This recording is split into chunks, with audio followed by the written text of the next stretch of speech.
standing today and never thought that one day I would have the honor of commanding this remarkable army. Today, as I review the passing out parade, I feel envious of you who are now embarking on a path which I treaded for more than 4 decades, a path of selfless devotion to duty, patriotism, sacrifice, and a unique privilege of leading the best officer and men both in peace and war. I therefore wish you the same luck and Godspeed for your future endeavors and careers. My dear cadets, on 12th August this year, during my speech to the graduating cadets of Royal Military Academy, Sandhurst, I highlighted certain universally accepted cardinals and traits of military leadership, which I intend repeating here for your future guidance. Frankly speaking, even without possessing these traits, you may still become an officer, but surely you can't command and become a successful leader of men in combat. So please understand and memorize the essence of these cardinals and traits. First, remember that no one is born with professional knowledge. It has to be acquired through constant pursuit.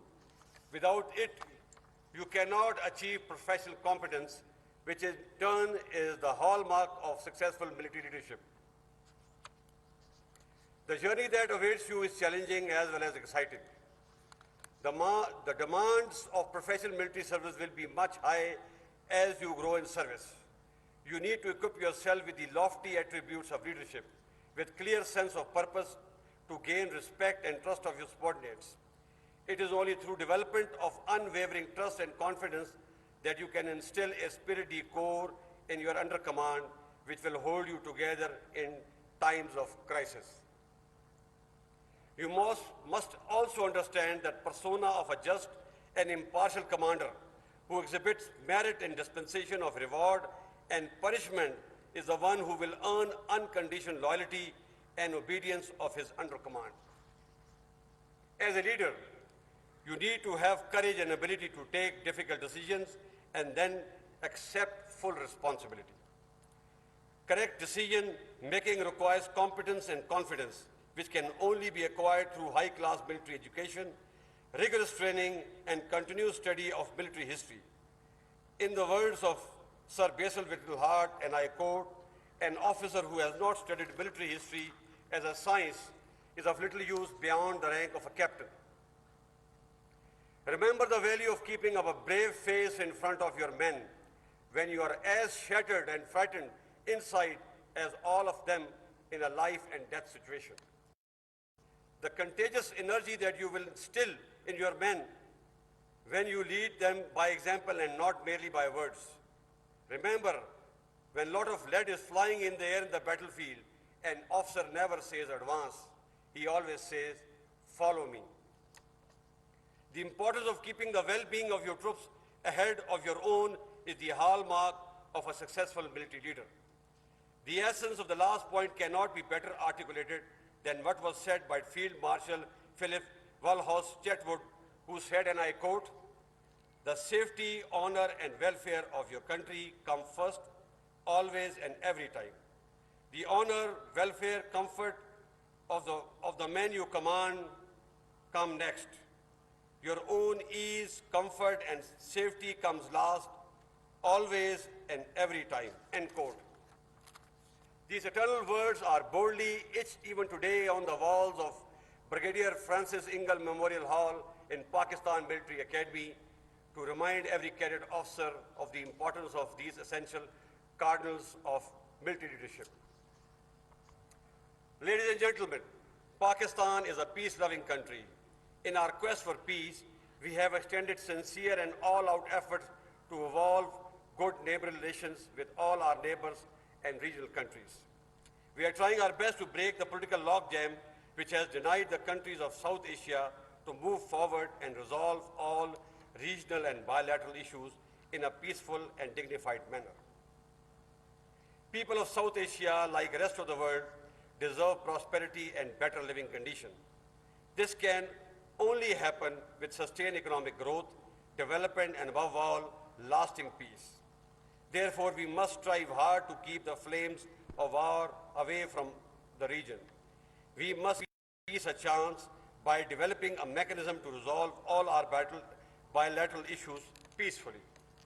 Moreover, as opposed to fighting each other, we should collectively fight hunger, poverty, illiteracy, population explosion, climate change, and disease. The world has changed, so should we, as the price of status quo will be devastating for all of us. However, I must highlight here that our desire for peace must not be construed as our weakness. No one should make any mistake about our collective resolve to defend our core interest and every inch of our motherland. I must remind you that we have paid both in blood and kind to safeguard our sovereignty and integrity. Thousands of valiant sons have sacrificed their lives to enable us reach the place where we stand today.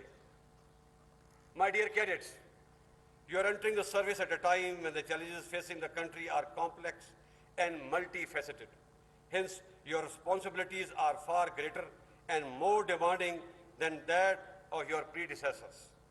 You have chosen to serve and protect your motherland, which demands the highest level of dedication, sense of purpose, and sacrifice. This pledge must never be undermined, as you have been amply equipped and prepared to diligently overpower future challenges and emerge victorious. I am highly optimistic and assured by your exemplary display of discipline and professionalism that the prestige, security, and safety of our country is in safe hands. As a good soldier, always remain focused on your job. Don't get distracted by fake news and political wrangling in the country. Respect the democratic institutions and be always ready to defend the territorial integrity and the Constitution of Islamic Republic of Pakistan with your life. And finally, always remain alert and prepared to respond to and defeat all intrigues and conspiracies hatched against our country with iron fist. The message is clear. The armed forces, with the support of our citizens, will never allow any country, group, or force to politically or economically destabilize Pakistan. At the end, I compliment Commandant and his team for a job very well done, and once again congratulate you on your hard-earned and well-deserved commission in the Army. My special felicitations to the champion company and those cadets who have earned distinctions for their outstanding performance. Do remember, it is the beginning of a long journey and not the end. Live your life to the fullest while respecting the morals and ethical values of our religion and culture. Also jealously guard and uphold our centuries-old military ethos and traditions. I am confident that you will embellish the proud pennants of your regiments and battalions which you are about to join. May Allah be your guide and protector. Ameen. Pakistan Army Zindabad, Pakistan Paindabad.